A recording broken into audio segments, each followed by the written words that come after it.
There's stop. Tim. Henderson City Council, Wednesday, November 15th, 2023. It's called to order. First order of business is the minutes of the September 27th, 2023 meeting. October 18th. October 18th. That's a typo. No, I've got September 27th. You do? On this page, Oh, but on that's the right. minute. September 27th is the typo. Yeah. Thank you. God. That's okay. Embarrassing. All right, it's October 18th. Is it a TV? Wow. Yeah. Wow, look at that. Faster than Jeff. All right, are there additions or corrections? I so move to I'll second. adopt. Motion made and seconded. All in favor signify by saying aye. Aye. Got it from here. We got this much done. Well, Jeff did go.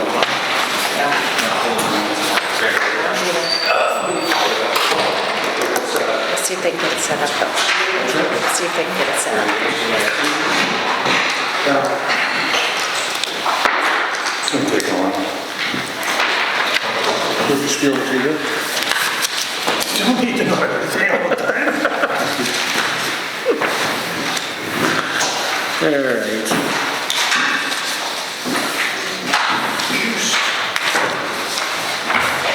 While we're waiting, we can publicly congratulate you on your award, Lon, for the baseball. Okay. What did he get? Well deserved. What's that? Well deserved. What did he get? What is the name of it? I have to look it up. Angelo Giuliani Award. Yes. For longevity? Didn't know I was the only one that's left alive.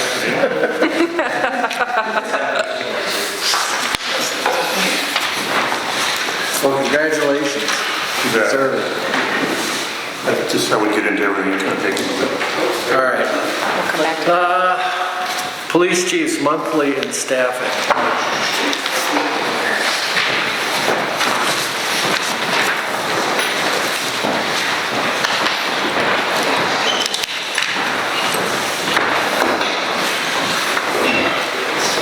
We have with us our new patrolman, Welcome. Dan Koski. Koski. Dan.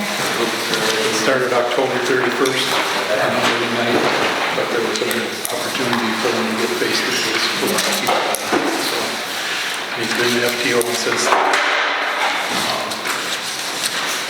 This is the October 2023 police report. 10 assist public assists, 3 animal complaints, 30 assist other agencies, 1 domestic, 1 arrest, 3 traffic citations, 72 traffic warnings, 70 direct control cases, and 3 information only cases. The arrest was for leaving a traffic stop and assaulting police, and there was assisting Arlington, there was a burglary incident and assisting in service of a car accident. All right. I just have a question. When we shoot out to 169, are we being requested to go out there, or are we self-deploying? He usually goes to the police, most of it. Pardon? He usually asks them if he needs, they need help. Okay. If we're self-deploying, then that's not covered under mutual aid. So all that. He always requests that we'll give him money. Okay. I just want to make sure that that's happening, Yeah, he does do that, so. because it seems like we're out on 169 a lot. Yeah, well, there's been quite a few times when they only have 1 officer available, but that's, Okay. it's usually when it goes is when there's only 1 available, so. And we probably should have a motion to officially recognize Dan Koski as a hire in the police department. And I will make that motion. I'll second. Go ahead. Motion made and seconded. All in favor signify by saying aye. Aye. Motion made and carried. I got one more thing. We gotta do a little more patrolling up in that area up there. It's not a secret. We have a drug problem in this town and it needs to be addressed. Yeah, we're working on it right now. If you got any parent or grandparent should be highly concerned about what's going on. And that crap is running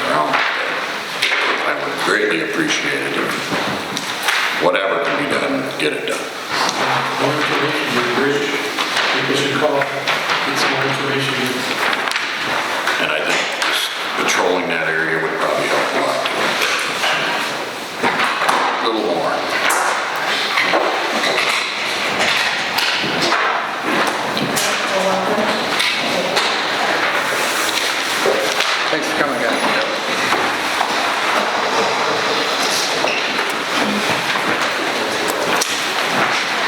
I don't think we took the no's on that vote, and I am a no. Fine. Okay.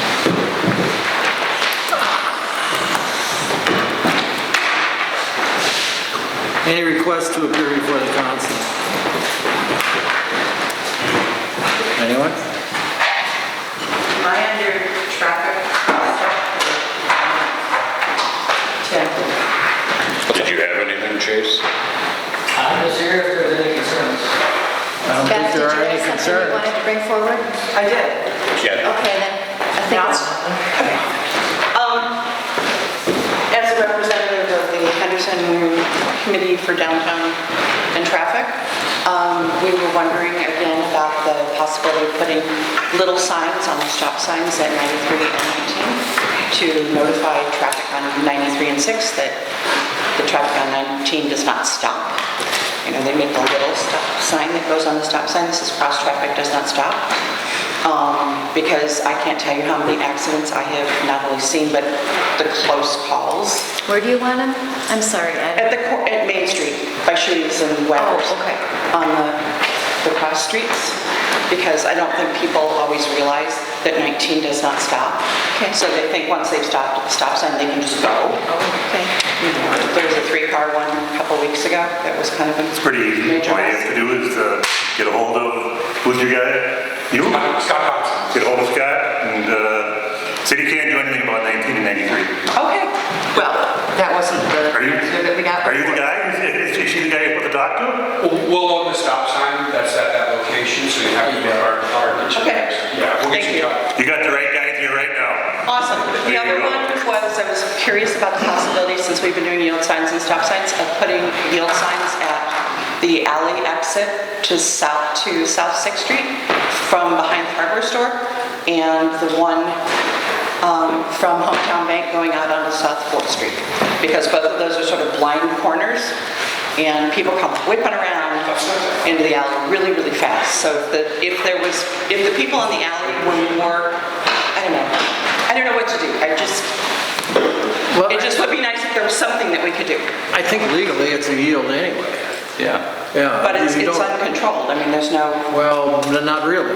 Legally, if you stayed awake in driver's training, you would have. I mean, I'm not putting it's you been down. a long time since I. No, not you, anybody. Anybody. Who, Really, the more signs we put up, the The less less people- they're obeyed. Okay. Do you have any recommendations? well, I don't know. If you were gonna put up a sign, I don't think a yield sign is effective at all. A stop sign may have some effect. Well, actually, the biggest problem is more of the people coming off the street into the alley than the other way around. So I guess a yield sign is kind of useless. Just was curious. What about like mirrors?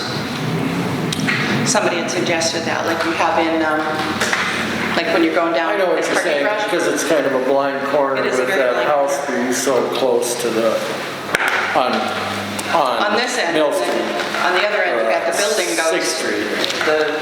That building is on the corner, goes all the way out to the street.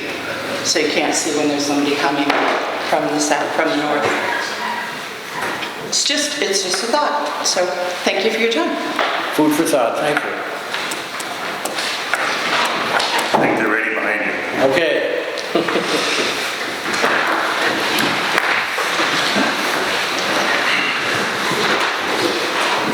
Well, good evening. My name is Forrest Hasty. I'm a project manager in Lead at District 7. Thanks for letting me have some time. Really appreciate it. I like getting in front of people and talking about projects that are about to be built. I didn't become the PM on this project until February. Unfortunately, Matt Young was in charge of this project for years. Passed away tragically in January, and I decided that I should take over the project. My role as a project group lead is not to manage projects, it's to manage the people in the program. But this is what I've been doing for the last 8 years, so I felt like an obligation to take over. So, the thing about a project manager is that they live their projects. And so there are details that I will not know, and I cannot ask them. I will do my best. So if I can't answer your question tonight, I can come back and answer them, or I can send out an email, wherever I need to. I got Brett Posham here tonight. He is our East resident engineer. He's in charge of construction on the east end of our district. Under him is going to be Adrian Henderson. He's going to be our construction engineer. He's going to be here on almost a daily basis, meeting with people, solving problems, working with the contractor, negotiating. He's going to be your go-to guy during construction. If your question is construction related, go to him. If it's why we're doing something, you can come to me. So, I haven't been in front of this council, so I still put the project overview and the goals. But I feel like everybody knows what the goals are.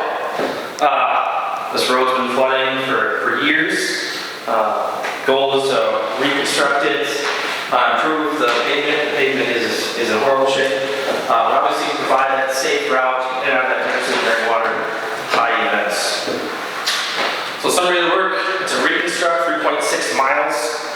Reconstruct seems like an odd statement to me, because when I think of a reconstruct, I think we're taking the pavement off, we're doing some subgrade work, we're putting the pavement back on. This is much more than that. So that second sentence is really what we're doing. It's an 8-foot grade raise. We're replacing the Rush River Bridge and doubling its size. We're also going to have an overflow bridge that we'll be installing. And then before this project, we lowered 19 to the lowest point.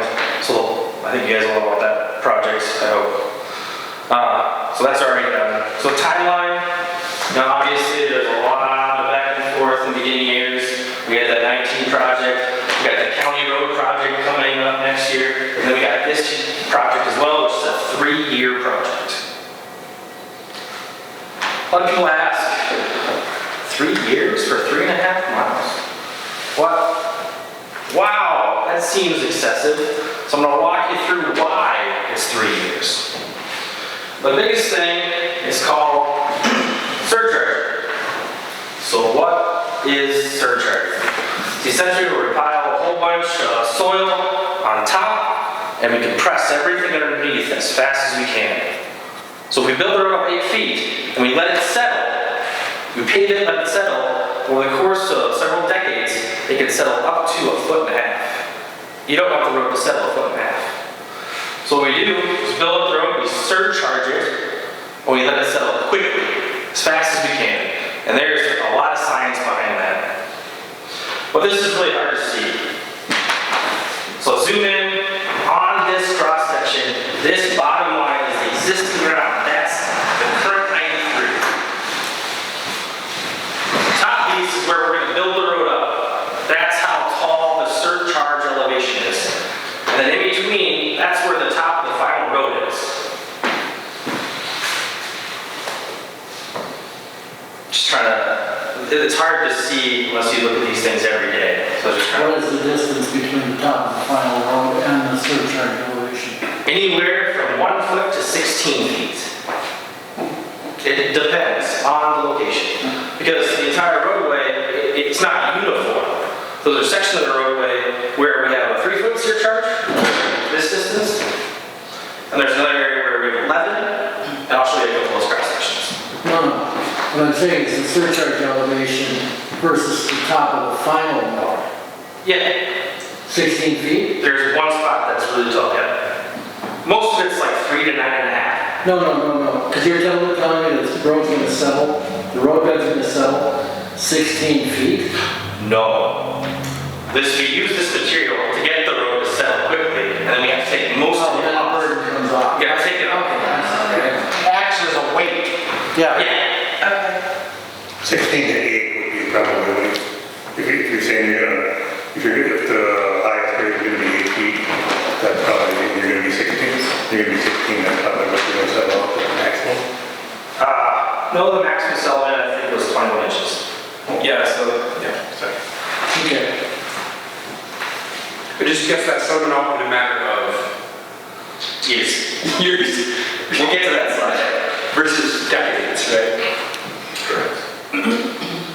So surcharging, typically, it looked like something like this. We're building a new interchange, we got a ramp that we're gonna build is gonna be on crappy soil, so we're gonna surcharge it for a year. It's off the main line, it just sits there, people don't even think about it, they're passing a pile of dirt. It's just not a big deal. You're not passing that bill for 3 years. That's not this project. This project is 3.5 miles of surcharge. Right. That's not a normal project.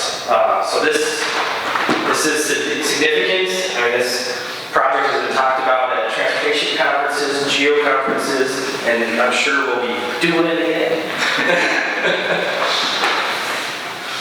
So that timeline, 3 miles of the project. The settlement period is between 0 and 43 weeks. A year. Half a mile is 89 weeks. That's 1.7 years. That's a long time. And then just to put the dirt there and take it off, that's significant. Here's just 2 example cross sections. So here's 93, here's your final grade, here's that surcharge area. This is a 9.5 foot surcharge, that's from here to here. Another section closer to, 169, it's a 3 foot surcharge. It's different for the whole thing. There's other tables and graphs in the plan, if you ever want to look at them, that have the whole project. I like numbers, I'm an engineer. We have over 557,000 cubic yards of embankment. And when I see that, I'm like, holy crap. But then I was like, how do I explain that to people? This is a side dump. It can carry around 23 cubic yards. That's 24,230 loads. That's 171 Olympic pools. Now we don't tell the contractor what equipment to use or where to get it from. But if they use something larger like this, these come in all different sizes. This is a 40 cubic yard vehicle. It's still over 18,000 loads.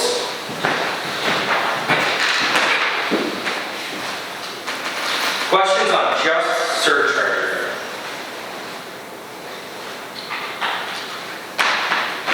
Couldn't it be done with compaction alone? No. It should have done it. Think it'd be faster. If you dig it all out. Oh, you're talking about, so you're not subcutting underneath the existing road bed? You're No. building on top of the existing road bed? Yep. So how deep when you drill, how deep was the mark? It depends on what you're talking about, but I'd have to come back and answer that question. I'm supposed to know. I don't know the depth, I know it's worse around Station 89, kind of just north of Buck Lake on the on the west side. Yeah. There's kind of an existing well, and I know that's the worst area in Rust. So what's the average you don't get top of your head? I do not recall. I can write it down and come back to you though. Ask our geotechnics. They would know right off the top of their head. They would. So we have 6 areas of pile-supported embankment. And so this is kind of like building a bridge and putting a platform on it, and then putting a road on top of it. These are, 4 of the areas are by the 2 span bridges, and 2 of them are at 2 box culverts closer to Henderson. What this is showing is each one of these dots is a pile. And if you take a cross section, it looks more like this. So the roadway's up there, here's your platform, here's all your pile. There's a lot going on in these 2 pictures. But, once again, that makes sense. There's almost 161,000 linear feet of piling. That's over 30 miles of piling. It's not one. It's a lot. What's the pattern made of? It's like a metal casing, and they pound the ground and they fill it with concrete. Are you going away from the timber piling then? Yes. We were doing timber piling until, I don't know, 4 months ago. They're about cost competitive at this point.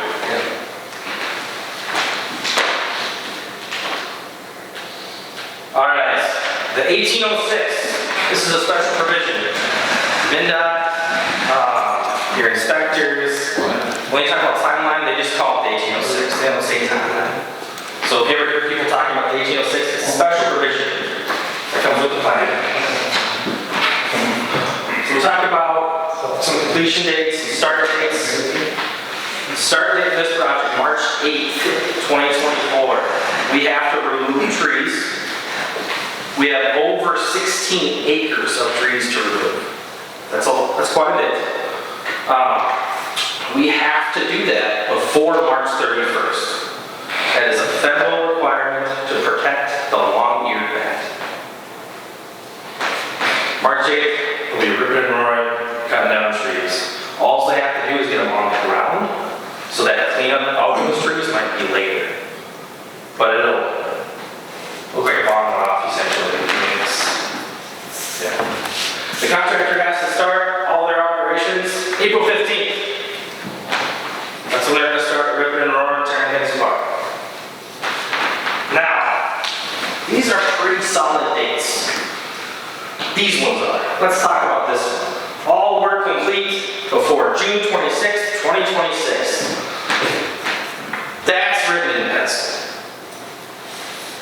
If everything goes perfectly, and there's no flooding, that date works. What are the chances are we won't have any floods for 3 years? That's exactly. 3 years ago, they started. I know. The first year is the most critical for flooding. That is the most critical. So floods year 3, that's less critical. But this is our best shot at what we think a good completion date is for the contractor. It will not be that date, I promise. It will not be that date. There's a small chance it could be earlier. The surcharging is controlling the project, and we monitor the settlement of each section. If the settlement, for some reason, goes quicker than our geotech engineers had predicted, it could go faster. I give that like a 2% chance. If there's flooding, if there's multiple floods, the durations of those floods, it could be December 1st. How will precipitation affect that? The settlement, precipitation on it. If it's a dry year, does it settle slower? It's usually not the precipitation on it, because the contractor is required to shape it to get that water to flow away. Okay. So it can be around. Very concerned is the water coming out from the river, and then Well, that was the question I had. So what are you gonna do about the drainage when you're building this? Man, I didn't even do a slide on that. It's kind of, so we actually have structures on each side of our RCPs, and then we extend those, right? But we know that when we put a load on top, something's gonna give. But I'm getting at, while they're doing the project, the water starts backing up back here. How much is it gonna flood out on this side before it gets through where it's gotta be? To the Minnesota River, during construction. And the water's gonna go where it currently does, and it also depends on what they start with and when they do the bridge work, because that hole's gonna be a lot bigger, right? So I'm getting at, the water is way down here. So you're talking about like Rush River flooding? Right. It's something the contractors have to go through. There's a lot of risk on this project for contractors. We try our best to mitigate it by having extra days built in, but it's not a normal project when you're at the mercy of a couple of rivers. A lot of times our projects will have a big rain event strike, it'll be wet for a couple of weeks, and you give the contractor a week. This is going to be just different. All right, here's a fun intermediate, in the middle of projects, something that I'm supposed to have done. So we talked about that area, 0 to 43 weeks. That's from 169 to about here. That has to be done by October 31st, 2025. Completely done. The controlling area for that third year is this area right here. That's where that 89 weeks comes from. There's 2 boxes in there that we gotta place, and and then also built the levee. So that's what's going to control that. And once again, I take that October 31st with a grain of salt. They're going to do everything in their power to get there. To me, that first year is really going to determine whether or not we hit that date or not. Brett wants me to say when I hit that date, but we'll try. Weather and progress dependent. Weather and progress dependent. We put a stipulation on Ridge Road of 100 calendar days. This was a lot of back and forth. We just didn't want the contractor to close Ridge Road for 3 years. Right? So we started at like 150 days, then we went down to 80, then we landed at 100. Now, if the contractor comes to us and says, hey, we want to go 110 days, and here's all our logic behind it, we'll let it. But it's something we want to put in there so that they know that this is important to us. Do not close this road for 3 years. The contractor's supposed to make an access all the time. So this sentence is redundant. Don't close 93 during the levee while you also are working on a bridge. Because there's people that live between the bridge and the levee. We thought most contractors would know that, but just in case, we threw it in special provisions. During the winter, they have to provide local access. It's going to be 20 feet wide, 9 inches thick. That is for just the people that live along 93. When you encourage anyone to drive on. Forrest, what kind of access are they gonna provide for emergency services to those residents? They have to maintain access, I just thought. Okay. I'll get to it. And this one's essentially just saying, if we exceed a certain flood level, they get more days.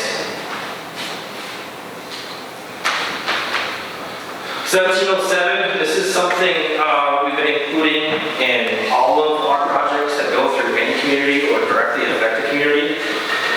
We require the contractor, and typically our construction engineer, to meet with the public, local businesses, city, and county representatives. It's pretty much anyone that wants an update that week. They're required to do this every week for the entire project. However, what we typically see is we have the first 4 weeks, 5 weeks, 6 weeks, and then everybody has had their questions answered and no one shows up anymore. And so we would cancel them at that point, not hold them unless somebody requested to have the public meeting. And then every year we would restart them. Because somebody's going to have questions every year. What are you doing this year, right? I remember you told me last year. Access. The contractor is responsible for maintaining access to local businesses, residents and businesses at all times. If closures are necessary, the contractor must coordinate the closure with the property owner. All those costs to do that are incidental. We kind of touched on a little bit of the access things. I should note that this access does not need to be convenient or clean. So if you live south of the bridge, you want to go ahead to Henderson, you go all the way around and the bridge is out, right? Now, the contractor is required to tell emergency services, routes they can get into people. So if a bridge is out, we let people know, if you gotta get to this resident, you gotta go all the way around to get to that person.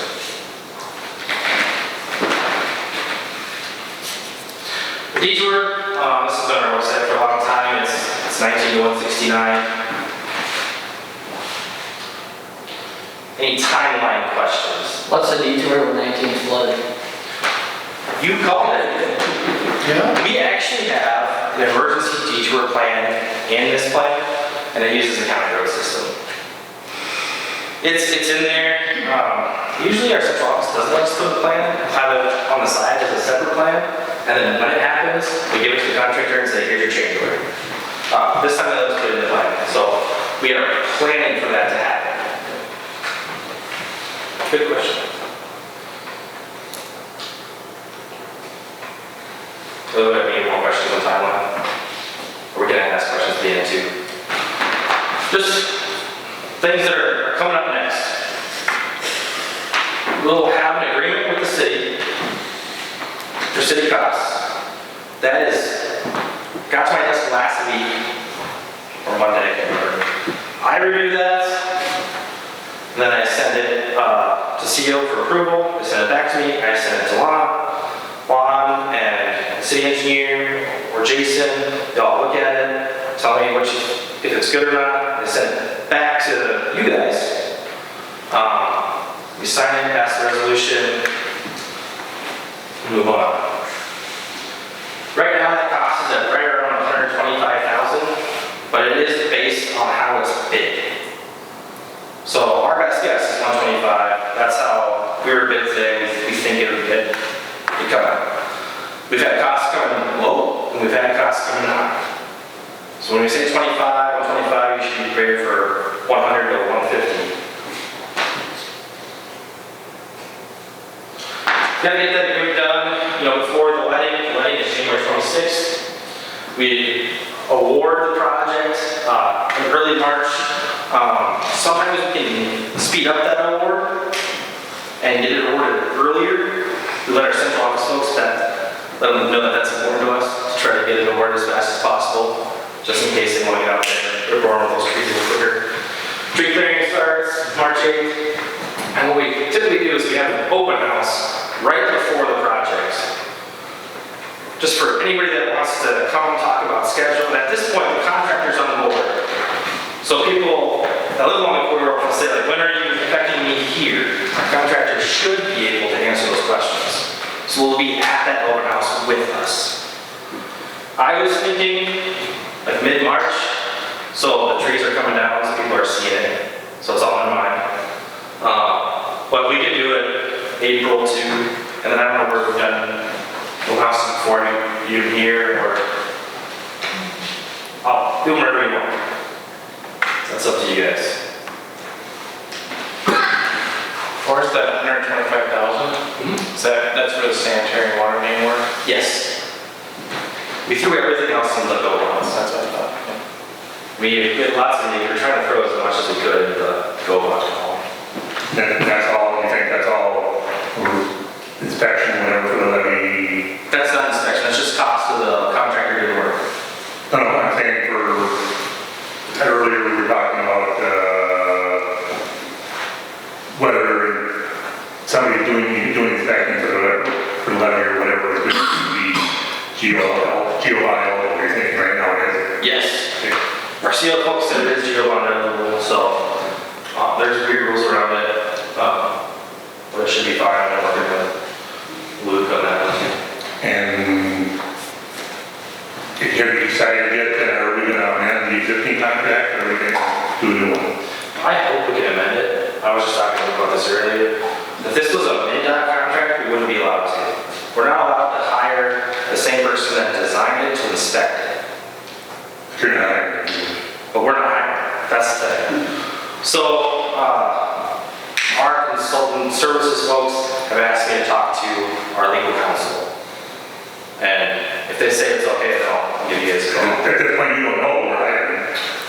Well, I don't know. I mean, so, I thought, But you're asking for an amendment. So the amendment would be that consultant. oh, okay, gotcha. So if the amendment path is fine, which Well, does it make a difference, one faster than the other? the amendment's faster and easier and cleaner, especially with the go ones. So if you award early March, when we do get a flood, the trees, do they have to be down, or is there a provision on that if it does flood during March and they can't take trees down? They have to be down before March 31st. They have. That's federal requirement. Yeah. Yeah. But they can start earlier than March 8th? If we award it fast enough. That's why we put a bug in our seal, our central office folks. Please do this quickly. And so they know it's on top of their list. Is there crazy beaver that can hang down there? No, that's legal. Illegal. I don't make the rules.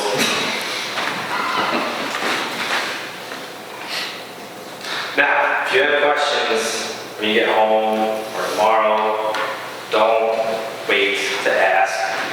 My number is posted all over the website, or you can get my number from Lon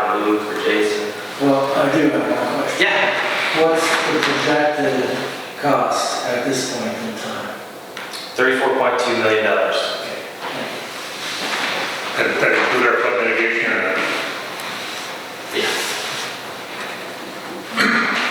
Because that is gonna be all, the flood mitigation parts are all gonna be bid in the contract. And then you're just, when we sign this agreement, you're just gonna have that meted out based on what's part of GO bond eligible for Henderson, is that? Everything's in there, so the bonding dollars, the state dollars, the federal dollars, the city dollars, the go bond dollars, are all in that 34.2 million.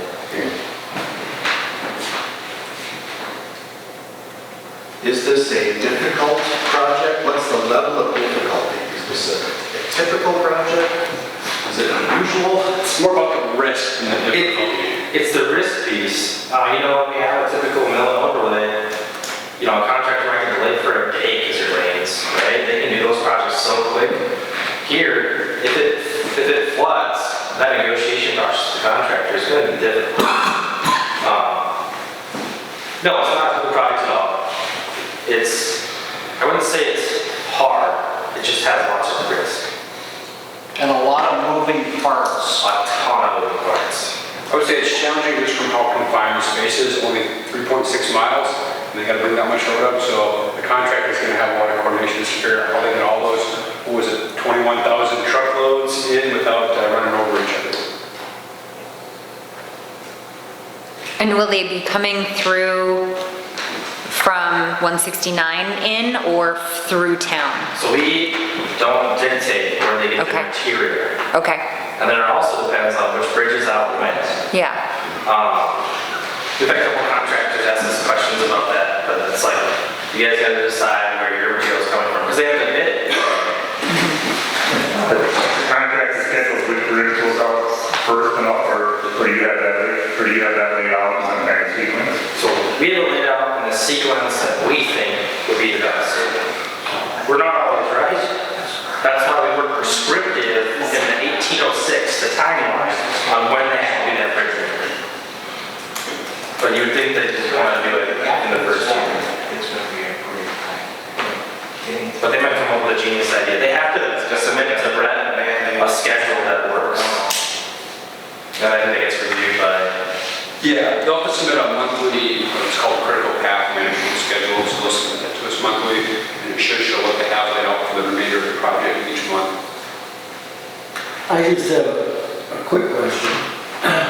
When the overburden was put on top to hasten the settlement, does that material stay on site for the shoulder work, or is that held off?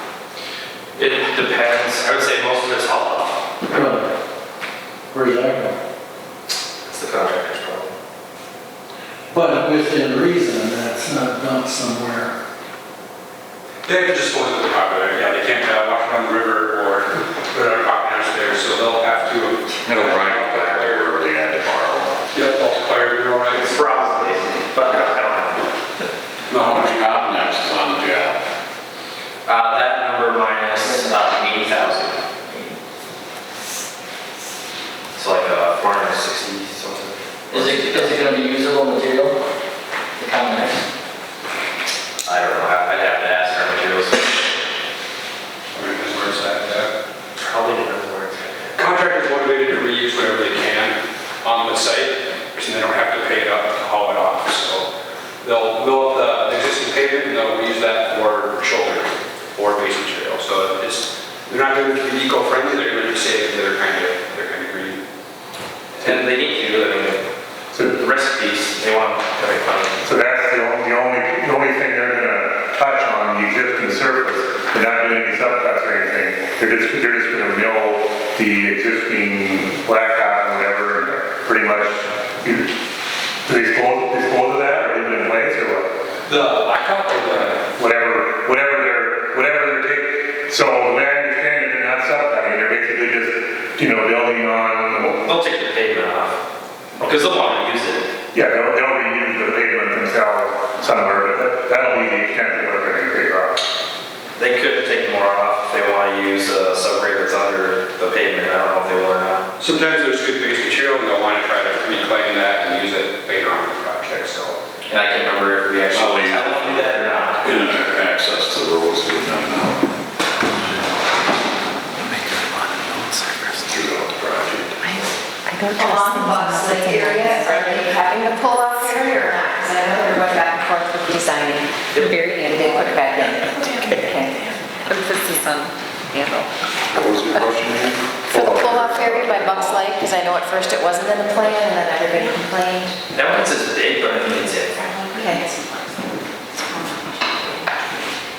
Yeah, I think it's longer actually than it was. It's longer, but it's not, I think it's narrower, it's more. You know, people pull off, whether there's access or not. Yeah. I guess part of the reason why it's still back. Yeah. You took the sign, but. Right. Signs not too much. While we're on this stuff, Luke, is there anything the city council should know on how our project being affected?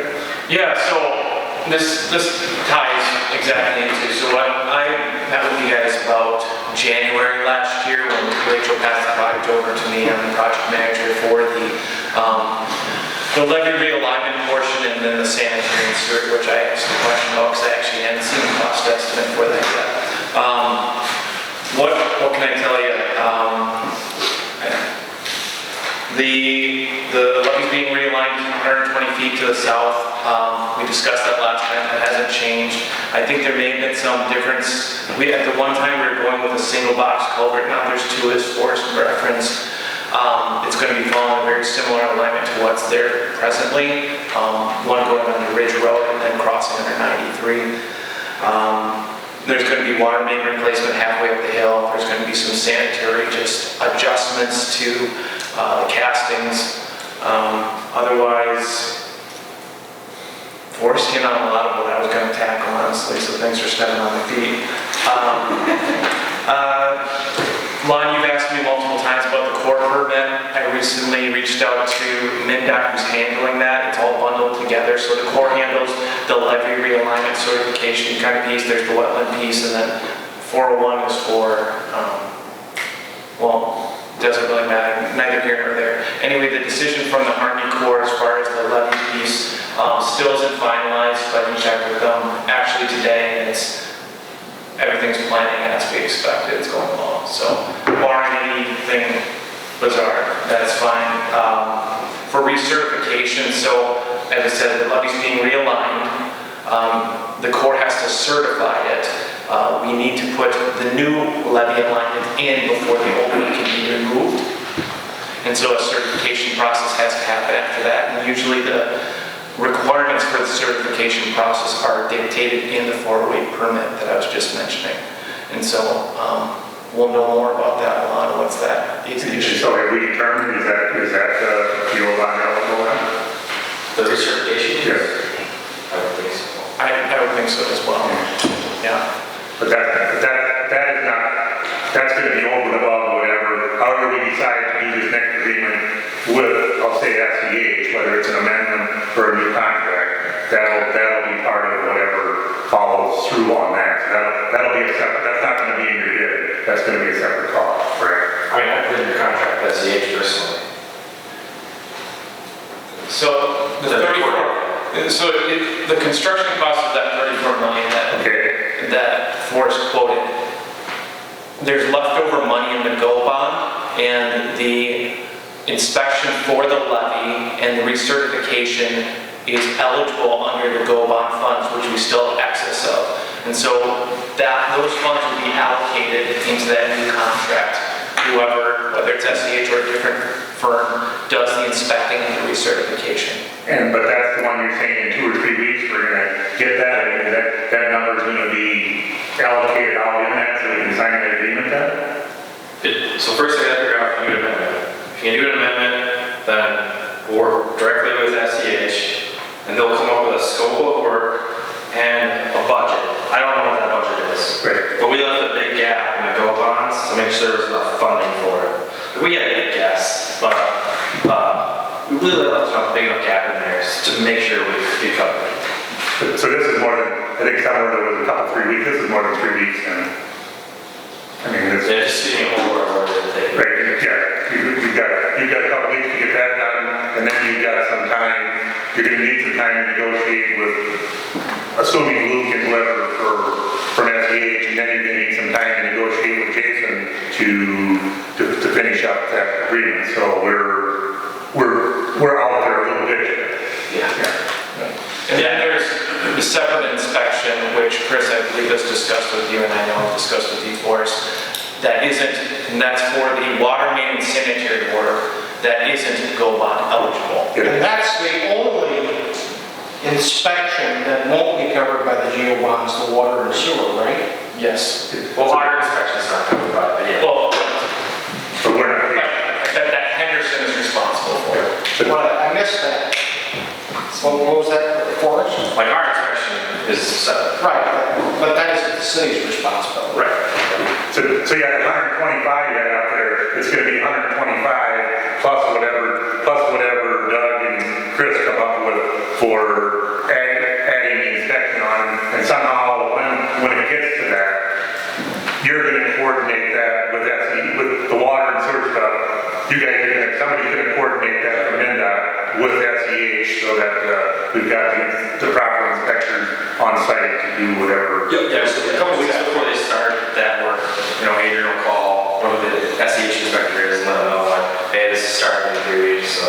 And the same thing will happen then when the GO bond funded portion of it for the levy, first construction, then certification, Luke or somebody from his office will, okay, we're doing that part right now, and then you guys will have somebody out there doing that on site. Yes. Is the new levy part of the bid package that you're? Yes, the sanitary, the work I've been discussing, the sanitary, water main, and the levy realignment are all included. So, yeah. It's all part of the 34. When Luke and Jason are talking, that's all GO bond funded. When Doug and Chris are talking, that's all city funded.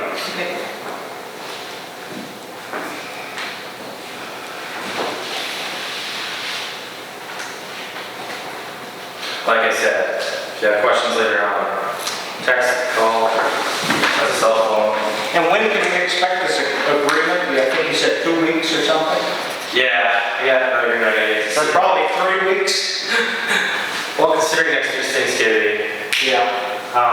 Yeah. Who will that come from? me.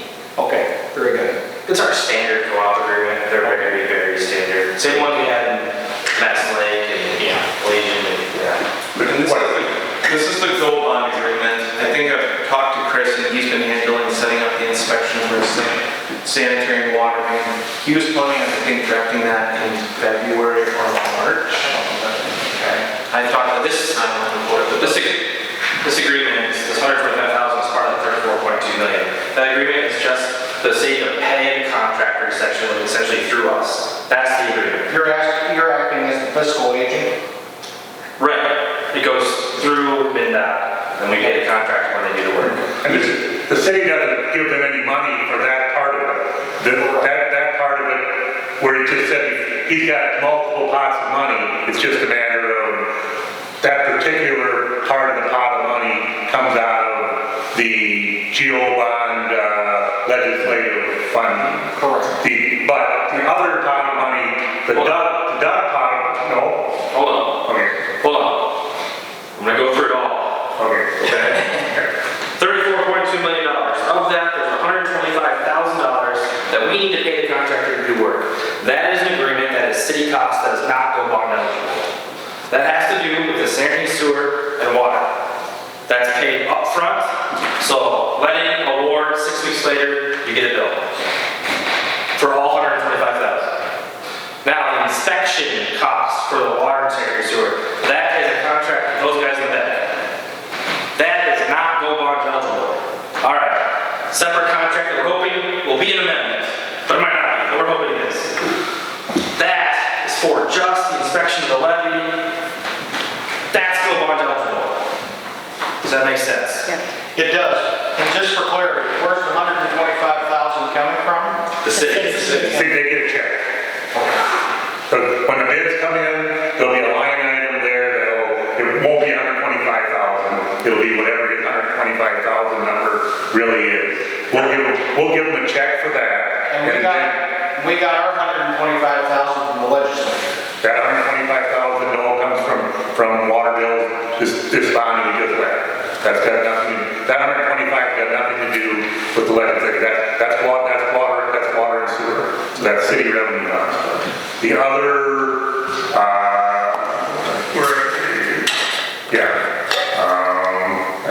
The construction cost for the retaining, or the levy realignment, that is the goal cost, the eligible piece. but the city does not, other than going to a meeting or somehow seeing the pay estimate, the city won't know what that amount is. That gets paid directly through the MnDOT contract. And then, but they'll go and the loop, let's assume it's amendment through SEH, and we get that through Luke and whatever, and their inspection costs for levy and certification are $10,000. They send you an invoice, or they send it to us and we send it to you? However it's been working so far. I see the invoice. Okay, same thing then. Send it to the city pays it, and then we send it, and then Tim forwards it back on to us another day. Okay. All right. Okay, if you can make it work like that, that's pretty slick. I mean, because then they've got their forms down already. They just submit them as a pay thing. We've got the estimates laid out, and then just in 3 weeks we get the money back in our account. So then when they do that on that end, as far as the sewer and water, Jerky ought to come in at a later date to finish that. No, that hasn't been elected, right? That part hasn't been elected. I didn't hear it. No. That didn't, it was. From the part that's going to be part of the flood control project from the middle of Ridge Road down, that has not been elected. That's not in there, okay. Is that right?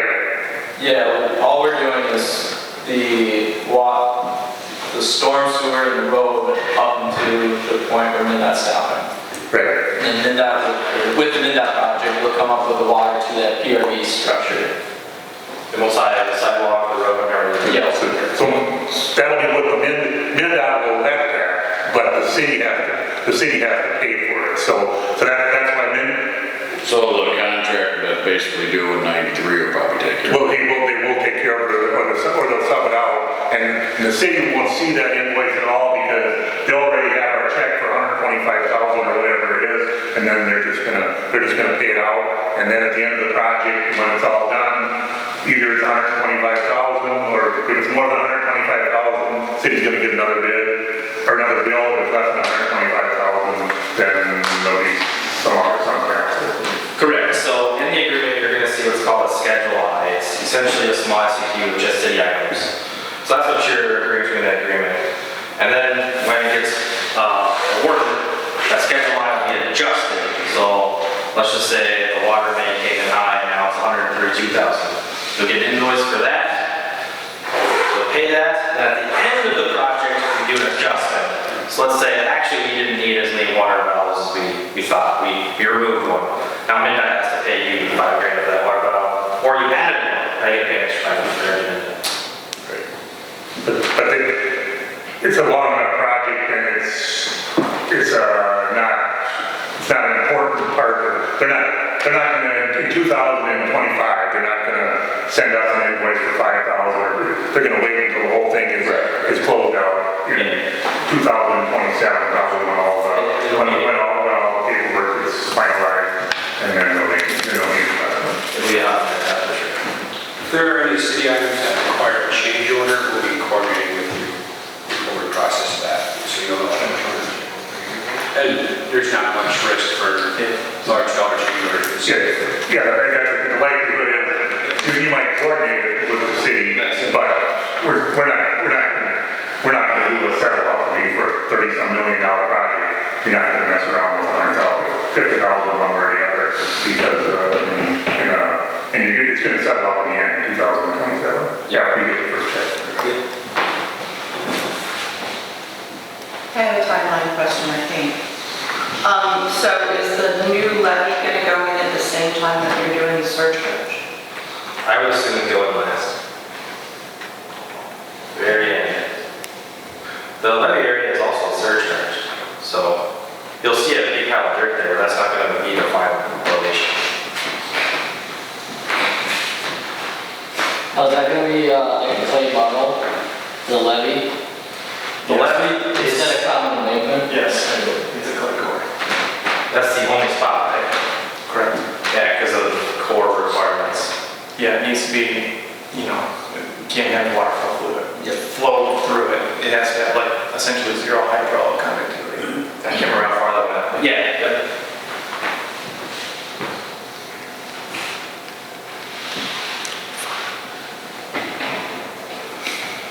All right, if you have any questions tomorrow. You know we're gonna think of something. Contract by Jason, there's nothing else, nothing we should do tonight? Nope, nothing else to do tonight. It'll be a fun 3 weeks. All right. Thank you. Thank you.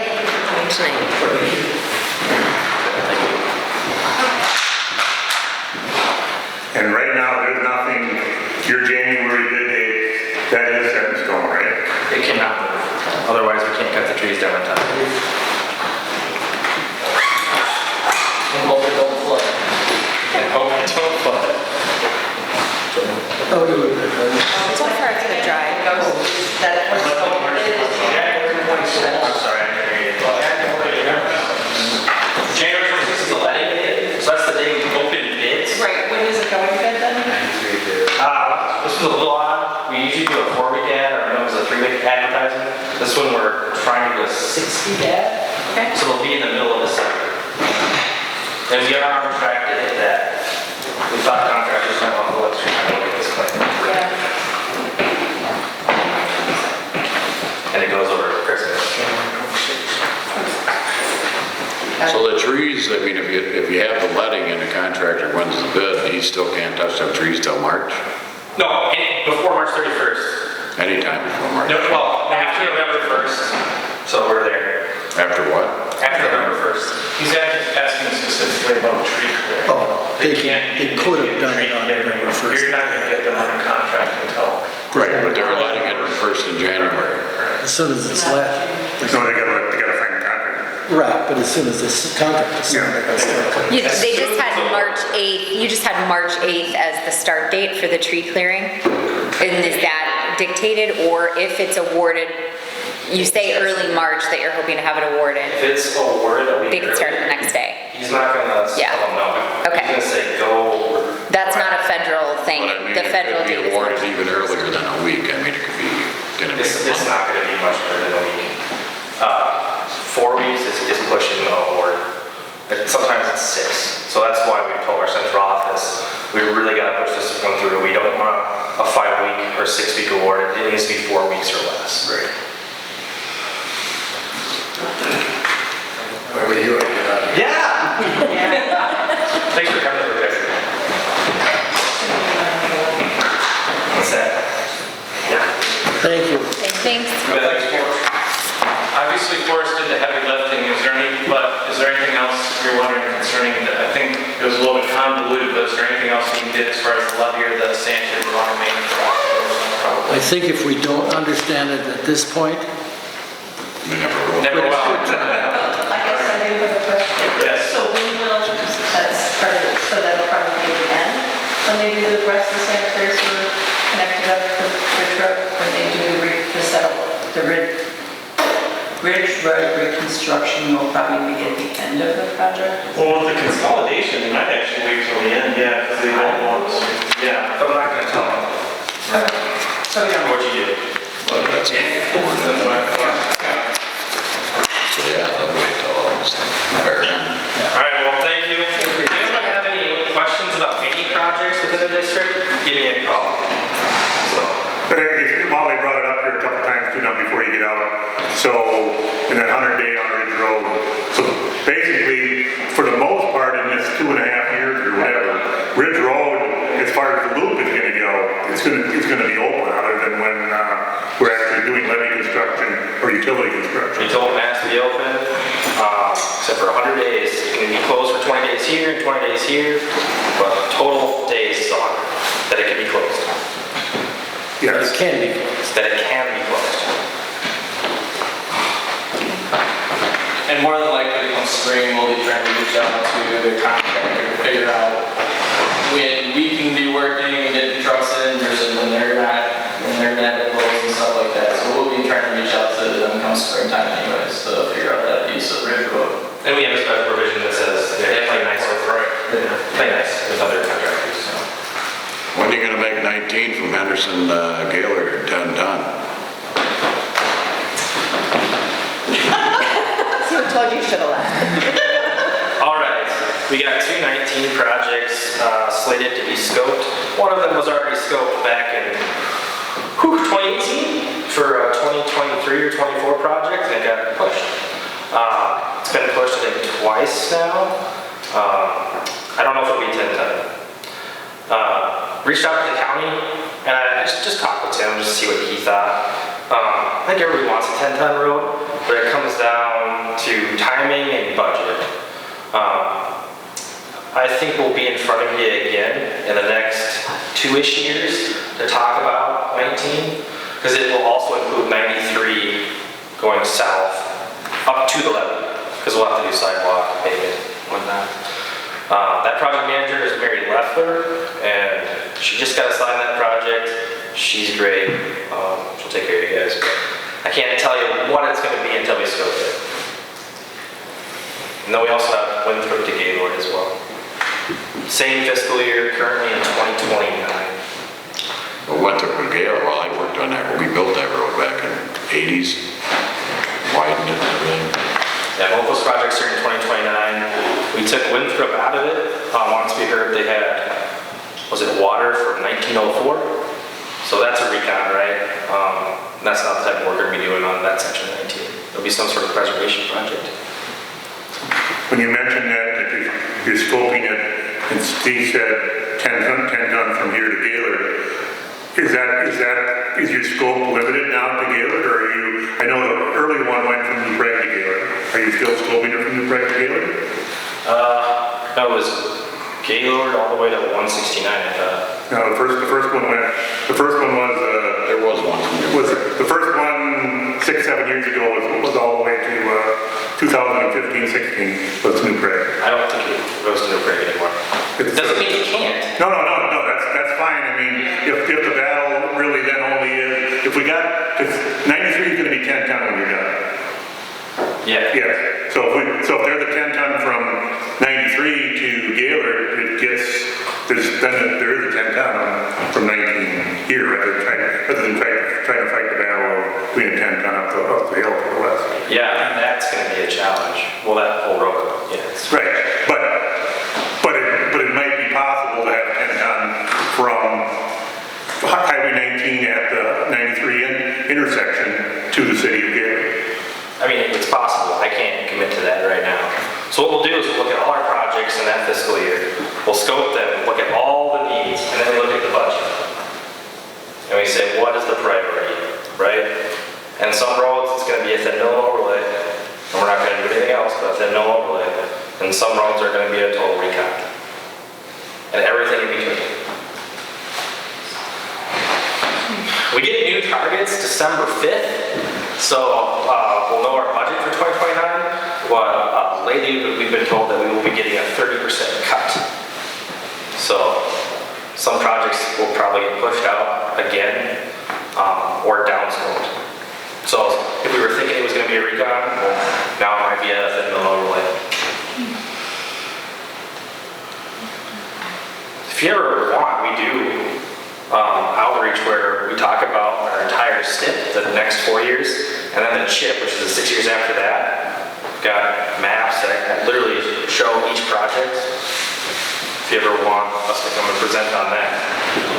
Another thing I'll say is when they put that patch in on 19 here to Gaylord and trenches in the road, have you driven that? I have not. They're terrible. Pulls you all over the place. It's going to cause an accident because if it gets icy and you get caught in them. That was a Randy's job from what, 2 or 3 years ago? They just did it this year. I'm not sure. They did. I'm talking about the tire strips they put down where the tracks are and the blacktop. They pull the vehicle all over the place. Good. It's bad. It's not the only road that's happening. And it'll go, and whatever they were drinking, I want some. It's one of those things I feel like you guys can relate to it, right? You have a lot of needs and you don't have the budget to get to all those needs. You guys are in that same boat. But safety has to be kept in mind too, though. Safety's an interesting piece. When we talk about safety and pavement smoothness, our materials engineering wants all our pavement to be smooth, right? We got the ADA office that wants all our sidewalk to be ADA compliant by 2037. We got our traffic folks that talk about safety, road crashes, intersection crashes. Right now, we rate our roads on what's called a critical crash index. So we compare like intersections to all the other intersections that are like it throughout the whole state. We say, wow, the crashes at this intersection are way worse, we should do something if it has a critical index above 1. Right now, we have 75 intersections in our district that are above 1, and we're addressing 14 in the next 4 years. That's a lot of need.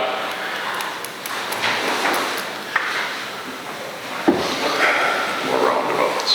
Thank you. Roundabouts and love roundabouts. Actually, I don't mind.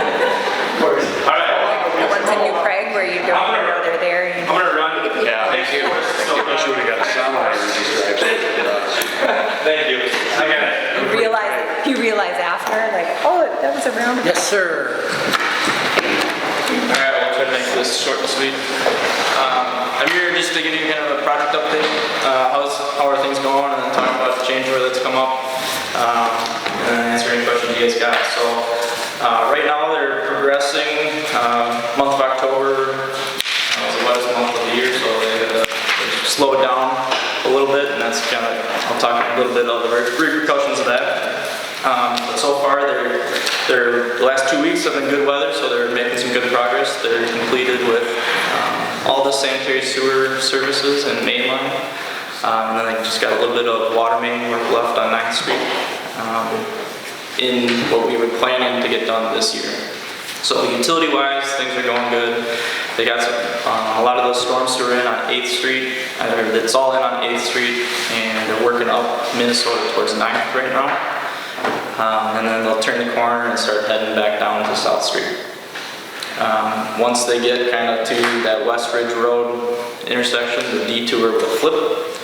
But at that point, we're going to have Minnesota and 9th Street up to that point constructed. Or the aggregate base will be constructed up.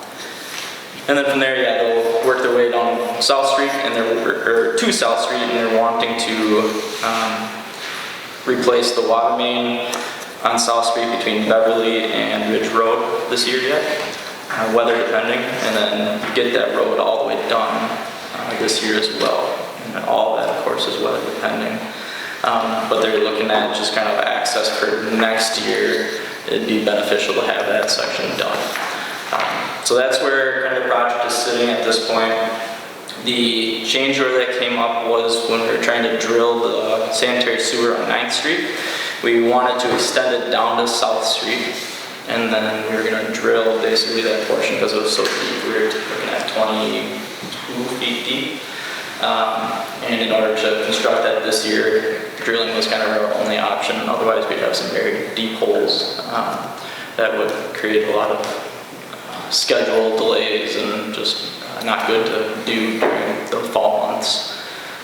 So when they were trying to drill it, they ran into large boulders, and usually they can kind of steer around it a little bit, but it was all within the first 20, 50 feet that they were running into this, and so it was pretty unfeasible to drill at that point.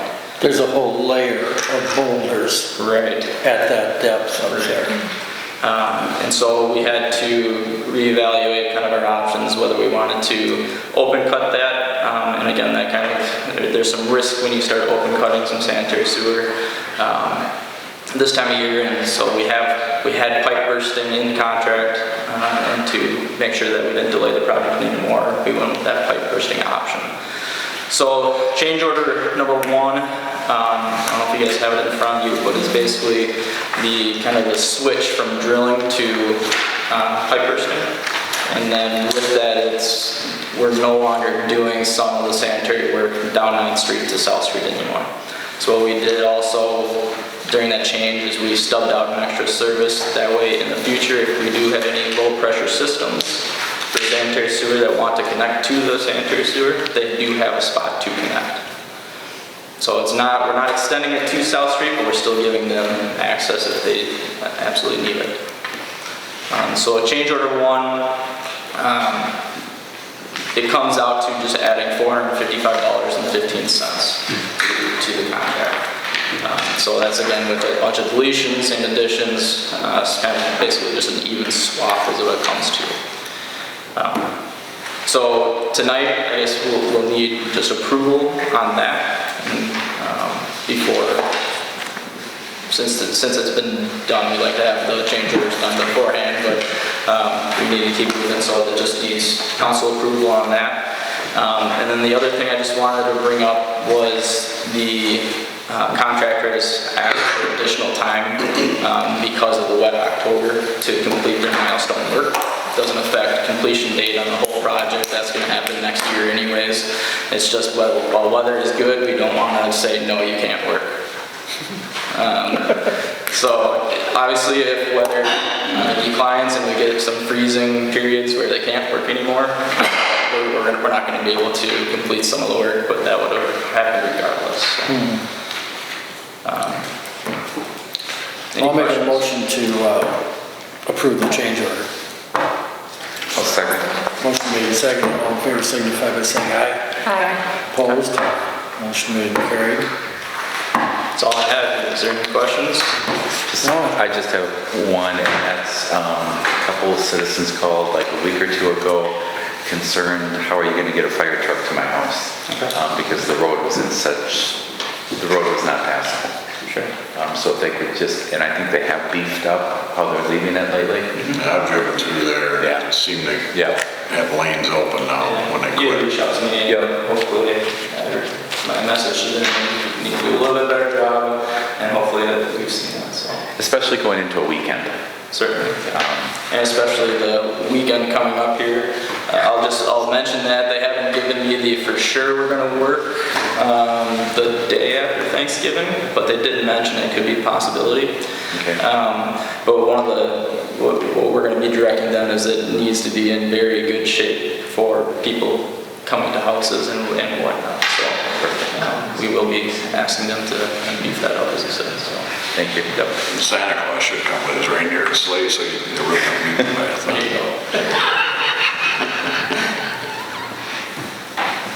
Excellent. Thank you, guys. Thank you.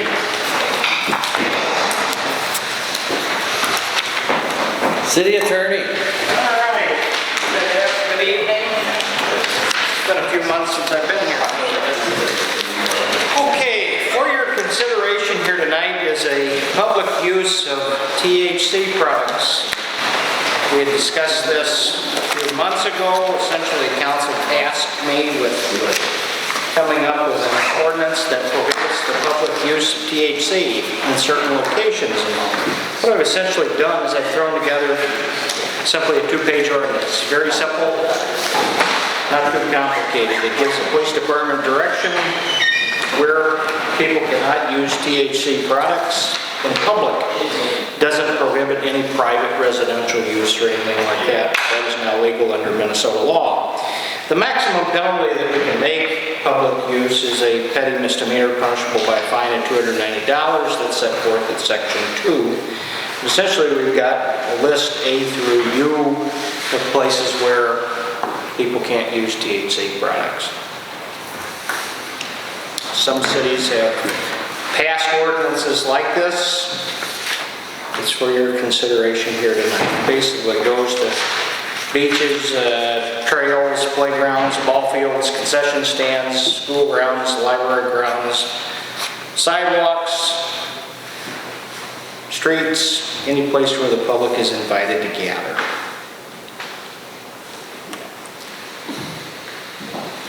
I think it's a good idea.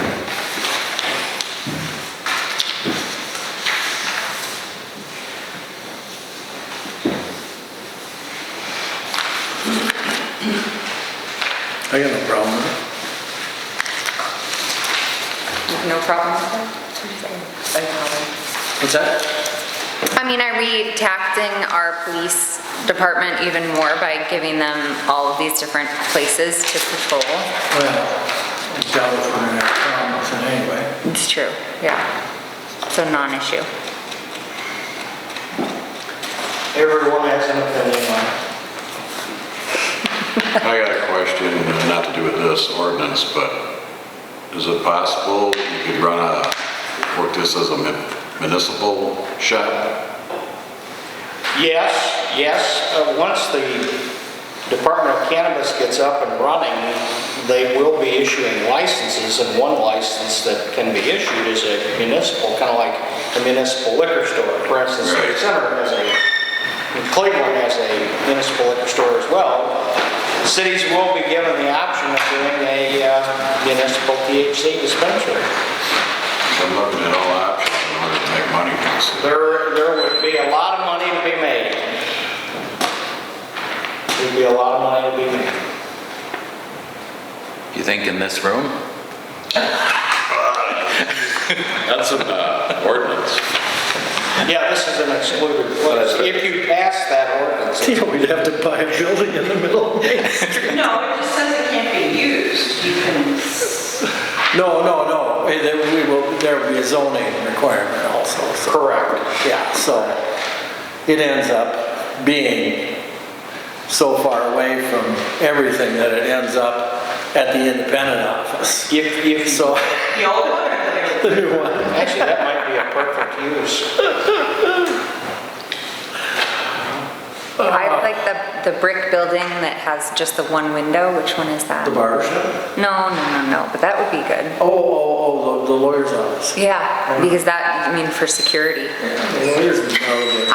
Steve, I'm open to this. I think I suggested this, or just floated it, thinking about if we're not gonna be making the tax revenue from it is largely gonna go to the state, how can the city profit on it? And I think it's... Certainly one way that the city can. If you want me to do you a memo on it, I certainly can.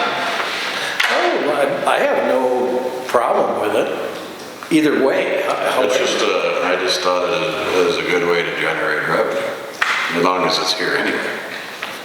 Yeah. Add a marijuana leaf to our. The city, my mom's an artist, she could probably draw us one up.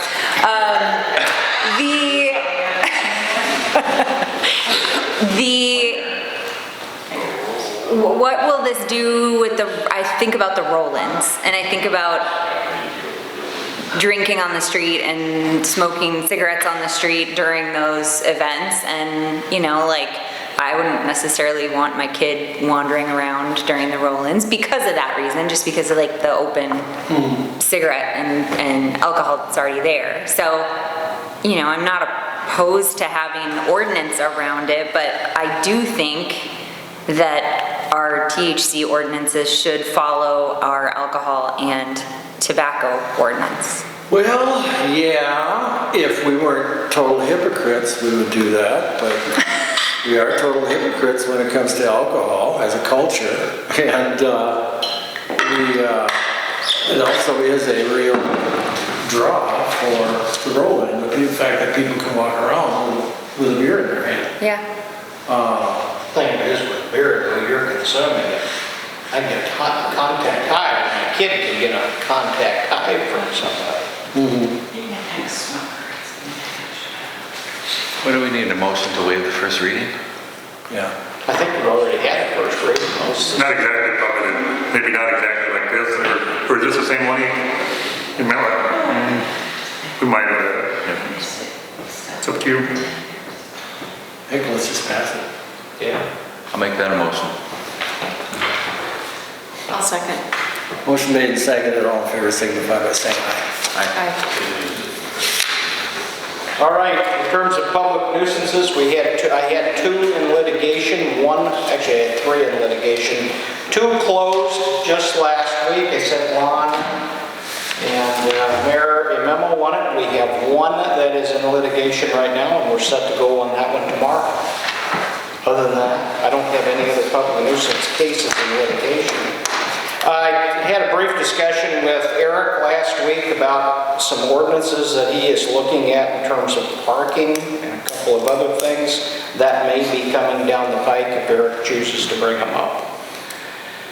Other than that, we'll keep our eye on the Highway 93 ball, which, as you learned here tonight, has a lot of moving parts and is probably one of the most complicated projects we've seen. Well, we are all going to be so sick of this by the time it's all done.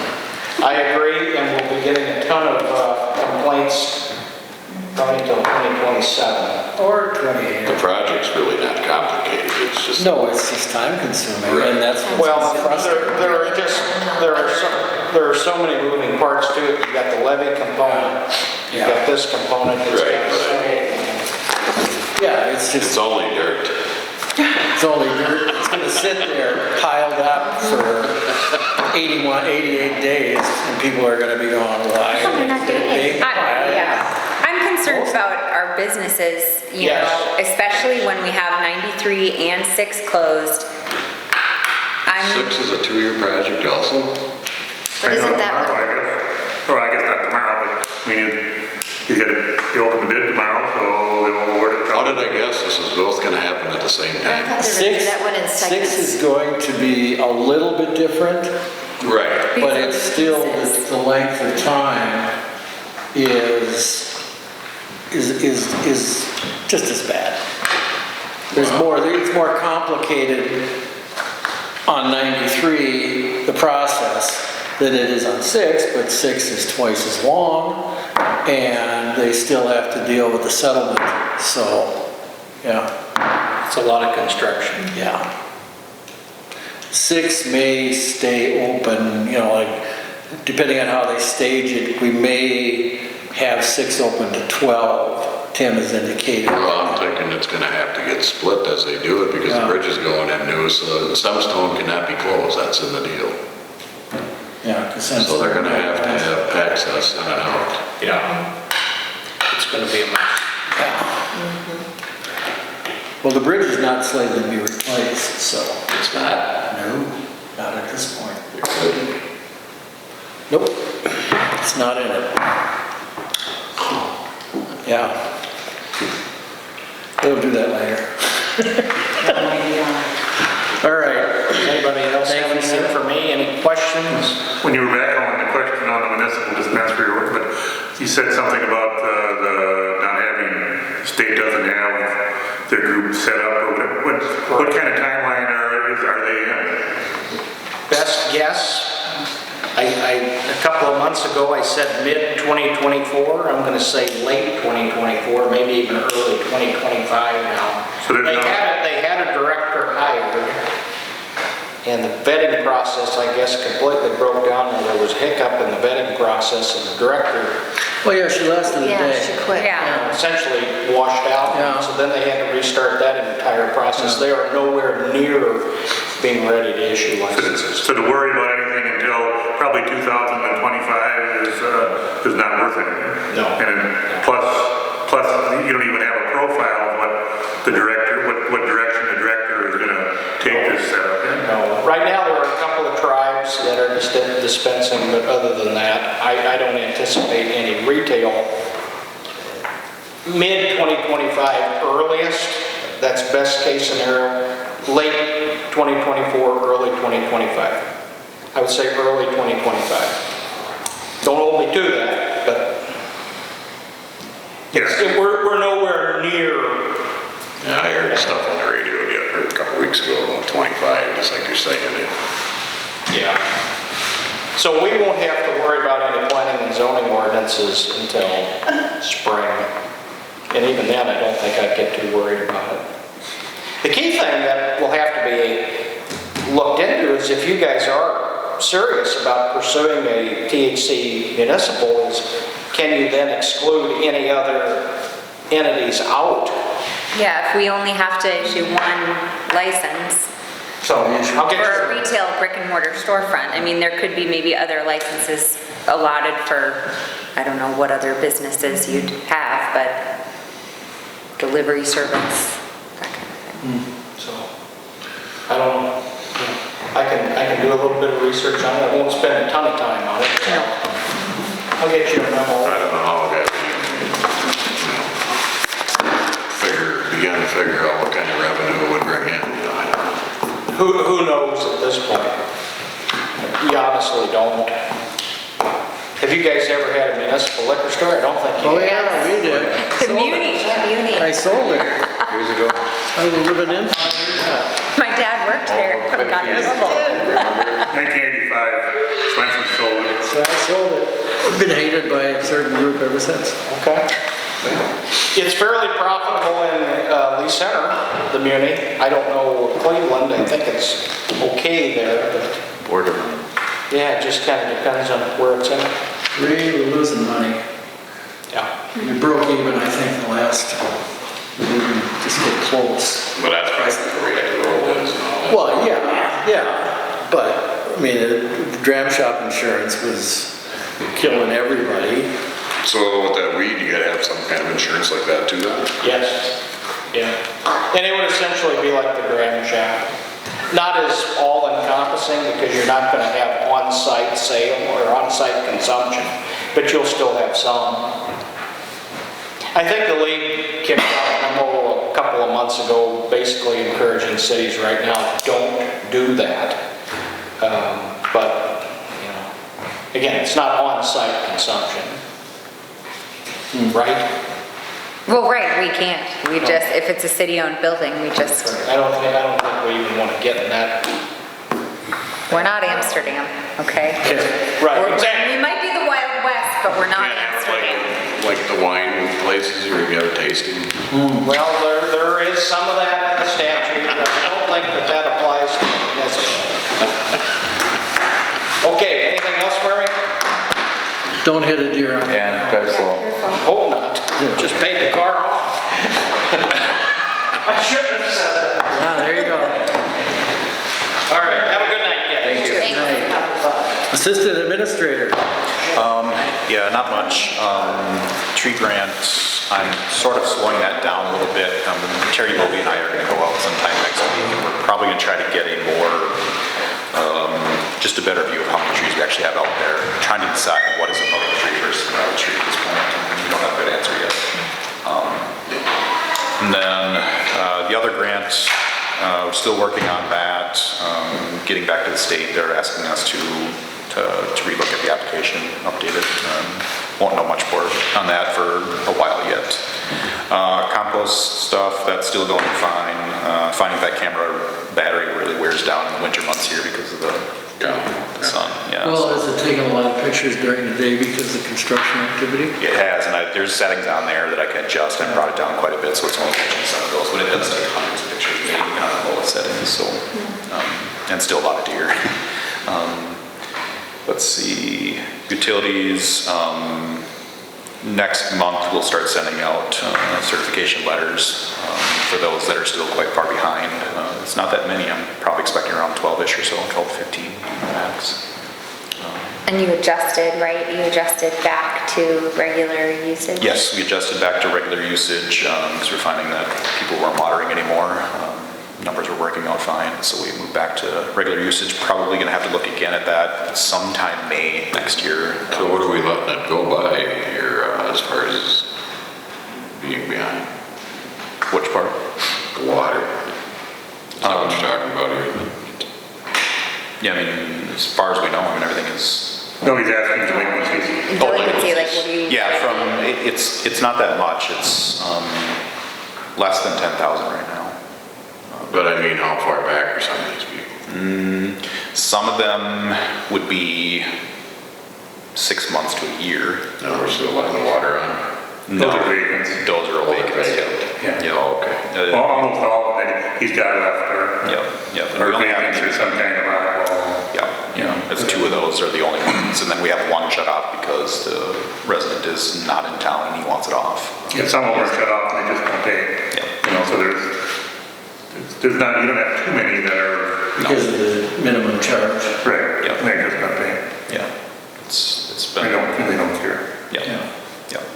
So, yep, that's all I have. But it doesn't go on their taxes though, right? Right. Yeah. That's, Yeah, well, those will be the letters if you that- put it on next month when you have the hearing, if you put it on the taxes, it goes on. It doesn't automatically. You have to put it on. We have to do that, yeah. Well, then we have to do that. Yeah, we always do. Okay, administrator. Well, one more thing about the trees, it should be, actually, if you go 10 feet from the edge of the curb, it should give you your, Should. I've talked to our city engineer at SEH. They're saying be cautious about that because of how the alignments work in the city, and some streets are way different than others. I kind of want to just see, like, you know, are 90% of the trees out there, are they actually within 10 feet? If most of them aren't, then maybe we need to look at that a little bit further. well, I wouldn't go any further than that. I would say the rest of that is private property. Yep. That's kind of what I want. Should be plenty that are in between the sidewalks though and both. Yep. The largest trees we're finding are, at least on this first grant, largest trees are between sidewalk and we'll be able to get those. Right. It's the remainder 7-ish or so that we need to find now, and then the vast majority of the rest, if we were to get that other grant, would qualify as smaller trees in that grant. Right. Administrator. The top stuff, can't think of too much. We'll try to do that FMP. I got January, February, but hopefully by your January meeting, you have it here to approve. I think what kind of the main thing here, and been talking to Keith about this quite a bit, is there's a lot of different things that are coming up. And I think you're better off doing a workshop and try to solve or get information on them. Like you just mentioned the Sibley County 6 thing, that bids tomorrow. So I'd invite Tim here, he said let him know whenever it is. And that ties to that Greater Minnesota Trail Grant that's already out there in the Trails group, so get that group here. There was, the design team was last year a little bit about this time, and they have been briefed, or that group met with the main group with an update, so I would ask that they would come and kind of do a debriefing of where they're at. The Feathers and Hummingbird group is kind of they're having their annual meeting, and I think they may have some kind of request or discussion. Splash pads been talked about, and they're getting further along. Sixth thing I would put on there, I would put the trees on there. Haven't talked about heritage preservation in a year, I put that on. River Center, which is upstairs, I put that on. Capital improvements, and then I finish up with deciding whether you want to continue not having planning commission and EDA and housing and all that. And then by the end of that, with all that in mind, you think about how you're going to do staffing from here on out and kind of improve that. So, and I talked about most of these things with Keith, that he didn't think it was worth bringing a lot of them up and getting into them here. We thought doing them on a workshop. I think there's so much to talk about, and I think the groups need to bring a report to the city as to their activity. And that'll help determine what we're going to do in terms of lawn leaving and how we're going to staff the city going forward. So I would like to set a meeting for a workshop for Wednesday after Thanksgiving. You guys have done I Tuesday. got December 5th right now. Yeah, let's do Tuesday, December 5th. Because there was something going on, I think because you're thinking of park board meeting yet too, right? Yeah. So, and your annual hummingbird thing is the 30th? Yeah, I think having it after that, I think. Okay, December 15th. That works for me, Tuesday, December 5th. Would that be the appropriate time to talk about the library, having done Tasha's annual review and recommendations for her salary? No? There's nothing to talk about with the library. Okay, the city doesn't have to approve, with the board approves that, okay. Okay, That's all the library. Okay. Their own entity. But maybe it's Okay. good,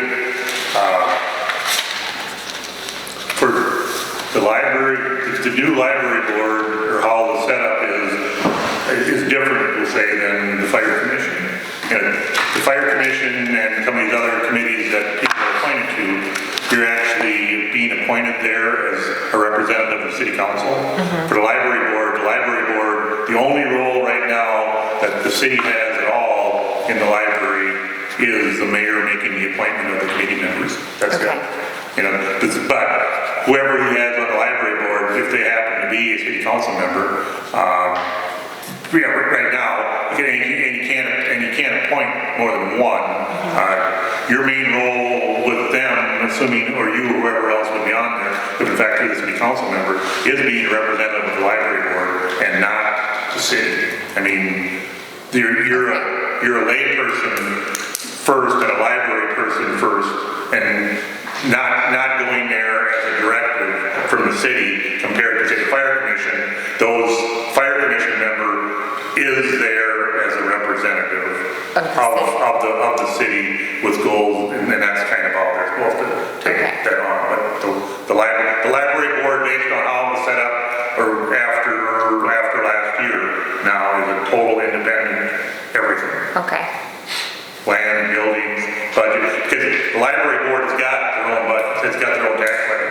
Okay. So the city really, if the city would be involved with it, it's basically dual taxes. I mean, everybody in town is already getting taxed through that levy to operate the library. Okay. And so for the city to go in and do anything more would be overstepping. That's not part of what you've got set up in your tax. Okay. All right, understood. All right, are you done? Yes. Did we need a motion for that workshop? That would just do it on meetings. Okay. All right. City council status of traffic signs. Stop signs are going up? I think they're up. Yeah, they went up yesterday. Got them in the right place? What's that? Got them in the right place? Were you up there, Beth? Well, the ones I saw were in the right place. Okay. You have one more request? You need to bring one more request up or not? Yeah, I did get a call from a citizen wondering if we could get an additional sign a little bit further down on the block for hearing impaired, because we do have visual impaired sign on there for hearing impaired child. There is 2 signs up. Yep, there's So you want an additional sign in between? yeah, it'll be further down. So 3 signs? Well, it'll be an initial 2, one for each side. No, so there's 2 up already, so you want a total of 4? Total of 4. Okay. But the one that's up. The one that's up right now is vision impaired, and then we would have a hearing impaired. Oh, okay. A little bit further down, about a block and a half away.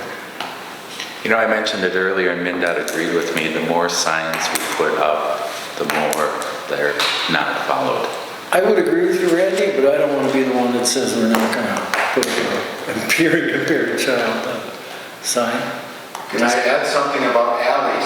There isn't one alley sign with a speed limit posted, because we certainly see people of all ages, children driving ATVs through alleys, going fast.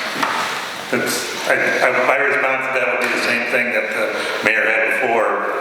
I think there is a alley speed limit by statute, right? There's a state statute that 10 miles an hour in an alley. Oh, for alleys? Yes.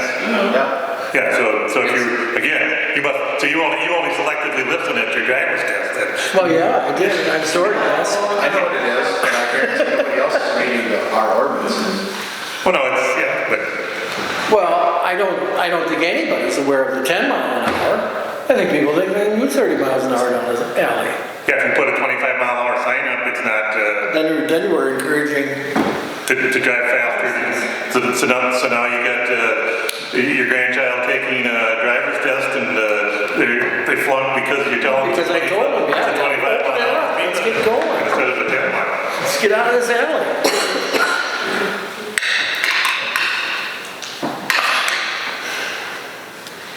But my point is, if law enforcement today wants to enforce speed limit in alleys or any place else, they don't need additional traffic signs to do it. It's already a violation of city ordinance and state law.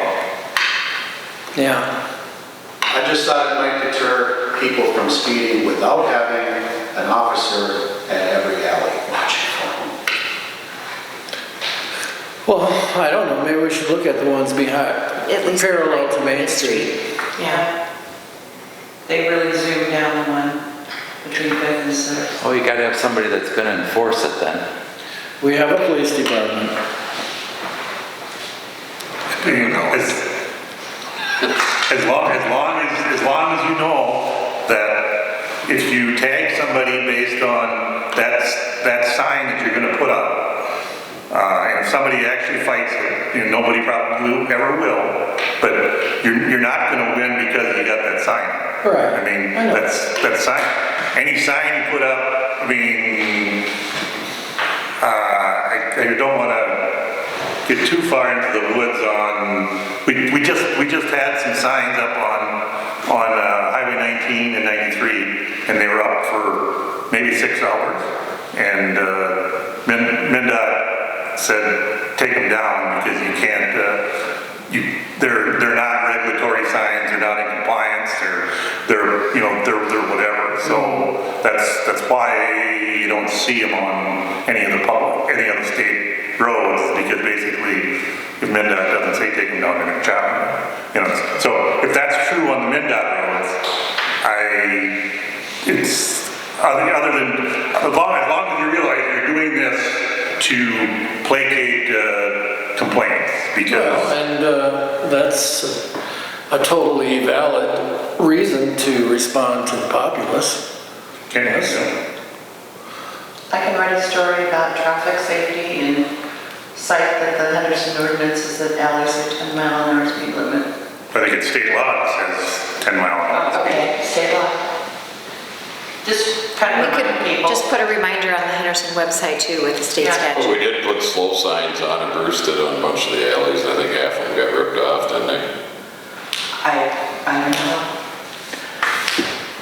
Nobody pays attention to anything anyway. But I guess my point still is, if the signs are up or not, if somebody's violating them, our law enforcement can stop them right now. Right. And But- give them a ticket. Right. That sign will not make it easier or harder. Well, and I'm not worried about prosecuting, I'm worried about people being aware of the fact that it is a 10 mile an hour speed limit, because quite frankly, I wasn't aware of it. Well, doesn't the police department have a Facebook thing that they can do some of these postings out there? Well, we have the Henderson site, we can do that. Well, and they also have a Facebook. Why aren't they communicating to the public? Not everybody's on Facebook. Well, some are. True. Well, let's take this under advisement and But move. it is, I'd rather have them be out patrolling, I guess, than, I don't know, monitoring a social media account, but that, but whether it's isn't it just as easy to, you don't have to give 18 people tickets, but warn 10 people. I mean, to me, you warn 10 people in a month, that's, even these cheap signs at $500 or $700, I mean, it's sure got to be way more effective than, Then let's pass that on to the police department, let us monitor it, let us gauge public opinion, and let us move on, so we get out of here. that is it. I mean, what you should be able to tell or see on here if that gets passed on is when he puts a report out that if they stop 20 more people this month to advise them of traffic, whatever, well then you know what you're doing. I mean, that's. All right. Other. I think, Lon, at some point back when Paul Meny was the mayor, there was a motion made that when we hired new officers, we were not going to upfront pay for uniforms. And I know that that is a motion. And I'm looking at the bills, and it was like we sent the new guy up to Strikers with a blank check. I think we have to have some control over what we pay up front for those people. Does anybody know if that actually exists? Our policy that the last one that we had was they had to, the last one that we had was they had to whatever, if they didn't last for a year. So basically, they're charging them for. So do we say you can go up and spend 5,000 and if you leave in a year? Or do we say you can go up and spend 1,000 if you leave in it, and pay that back? There's gotta be a cap. Yeah, and I think the cap uniform allowance is still $500. So anything over $500, if it is $5,000, they gotta get $4,500 back. So the cap is $500. Correct. So we got striker bills that are at least a couple thousand. So who pays the couple thousand? The city up front, but if they leave within a year, they owe $1,500. So what's the $500 cap for? That is basically their uniform allowance, their budgeted uniform allowance in the calendar year. But do they know that before they go out and spend 1,500 or 2,000? I mean, I don't understand this. I don't understand why you would go out and spend 2,000 if you can only spend 5. The other $1,500, you have to pay back if he leaves. The 500. So if you're getting $2,000 worth of clothes and you leave within a year, then isn't that 1,500 over that $500 cap regardless? I mean, you shouldn't. Doesn't matter if he gives it 1,500 back. It's only 500. The 500 gets weighed so that you get out in that case you get $1, you get 1 for 4 for 1, or however you're going to do it. They're spending the 2,000 with the idea that they're going to stay. If they don't stay, then I mean we've let the amount roll over. Yeah, that's true. Like if they don't go every year. Right, $500. They're not supposed to get another. You get screwed if they leave in a year and a month. I mean, next year they're not supposed to be doing another Uniform. $3,000 in uniforms. They're getting their $2,000 in uniforms. If they stay a year and a month, then they don't pay any. They don't pay any of that back. If they leave in 11 months and 2 weeks, of that 2,000, they're supposed to pay 1,500 back, if that's the number. So what if they went up and spent 10,000? Tim isn't supposed to let them spend that, because they're supposed to have a purchase order. Do we have that someplace? That's what I'm asking. Well, they've got a budget, yeah. The police chief has got a budget for uniforms. So yes, I mean, the exact dollar amount, no. They've got a budget for uniforms. If it goes over that budget, the police chief is supposed to know what that budget is. Tim is supposed to know what that budget is. So if that budget is $4,000, and if the police chief elects to have one person use that whole budget, that's the police chief's discretion, I guess. But that doesn't mean the $500 cap. Just because the police chief lets an officer use $1,500 of that budget for themselves, the individual officer still has the $500. I understand that. You hire me and you send me to get uniforms. How much money can I spend? Depends on how much is in the budget at the time when you get hired. Do you have to get a purchase order for that? Should. And the police chief should know how much that is. Okay. It's just like any other department. I mean, Bruce can't go down and buy, if there's a $100 tool someplace, he can't go someplace else and buy a $700. Or he can, but then basically that's over budget, but it shouldn't be allowed through the purchase order or charging process. Okay, as long as they're being told that there's a cap, that's all I'm asking. Oh, I have no idea what the current officers are being told. I mean, the police chief knows what the budget is and how that gets communicated.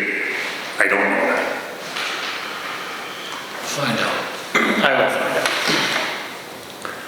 All right. Financial. Bills at end of the month.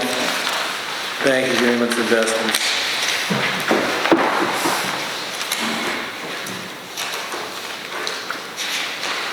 Anything on the bill? Oh, no.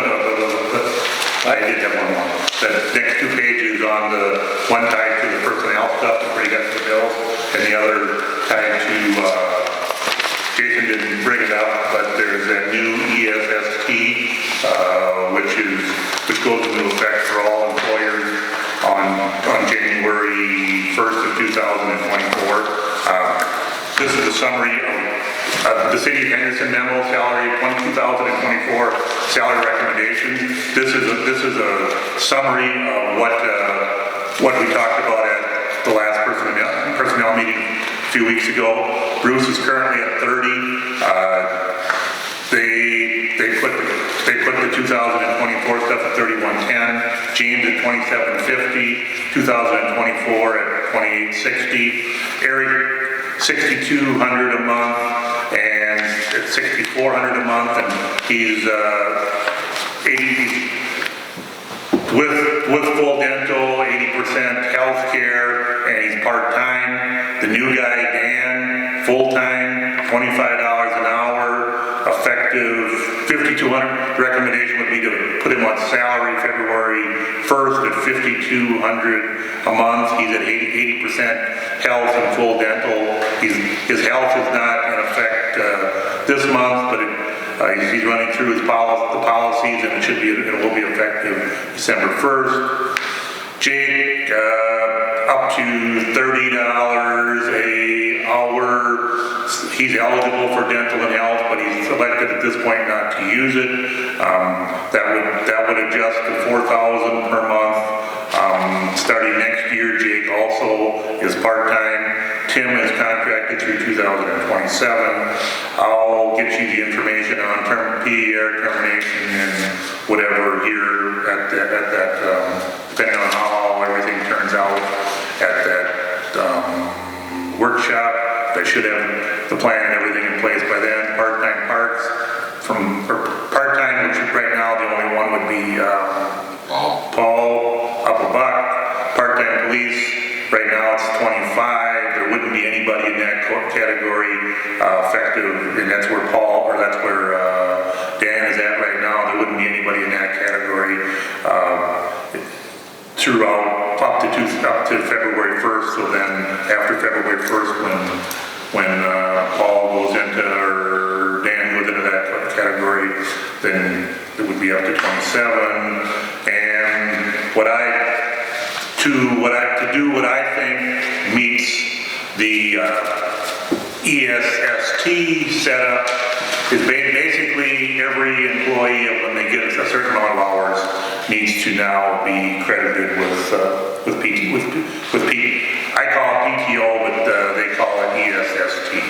And so what I would recommend you do is just add three more tiers to your current system. That's A, B, C, D. The first one would be 1 hour goes to anybody who works up to 29 hours a pay period. 2 hours, anybody that's 30 to 59, and 3 hours, anybody that's 60 to 80. We tried to regulate in the past with the part-time people and whatever. We gave special discount or special compensation or set up to Eric by agreement. We did it when we were doing the library with Tasha. Well, by the first of the year, we're supposed to add new categories. So to me, this just meant what it's going to. The two effects that it will have. One, it'll have some hours that'll now end up. James has not ever been getting anything, so James will end up getting something in either like 1 hour or 2 hours per pay period, and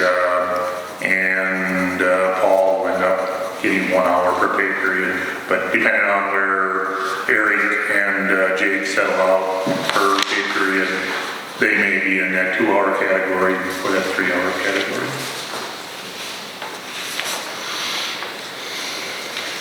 Done? I'm done. Bills. Well, you're gonna do something. Does anybody have any questions? What? You're gonna have to do something. About this? To approve. Yeah. Oh, Either it's all right. It's thought you were talking about doing that at the workshop. Can we table this a month to think about it, the wage increases that were recommended? Since they don't go into effect till the first of the year anyways? I suppose, or the workshop, that's... Can, yeah, that's fine. Yeah, I got no problem with that. It's fine.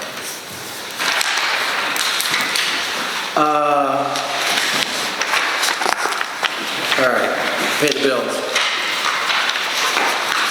I'll make a motion. Second. Motion made and seconded, all in favor, signify by saying aye. Aye. Opposed, motion made and carried. Old business? Anything on the housing partnership? What is agreement here? There is?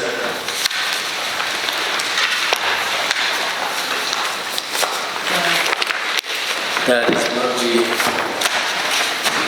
that is to use, what's his name?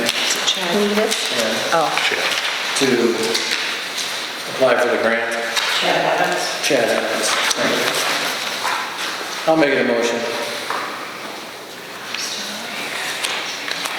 I'll second. Motion made and seconded, all in favor signify by saying aye. Aye. Opposed? Aye. All right, new business, on-off sale liquor.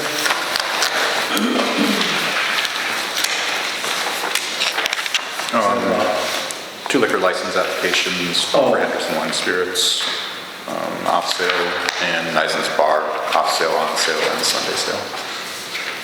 And those applications are in and everything's fine? Yeah, Eric signed off yesterday. Waiting on liquor liability insurance. I can't submit anything until they get those to me, but they're coming in. Okay. Hopefully in the next week or so I can submit them back to the state. All right. Need a motion. I'll move. Motion made and seconded, all in favor signify by saying aye. Aye. Opposed, motion made and carried. Revised meeting schedule.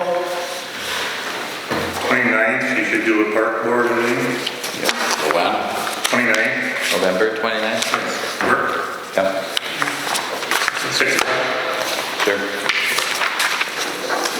6 o'clock around whatever, 5th. December 5th, 6 o'clock. Yeah, that's fine. 6, okay. And that's the workshop? Yes. Okay. So it'll probably be one week. What's that? That'll probably be a long night, there's a lot on that. Yeah. November 20th, Fire District. Yep. All right, I'll make it a motion. Second. Motion made and seconded, all in favor signify by saying aye. Opposed, motion made and carried. Anything else? It's adjourned.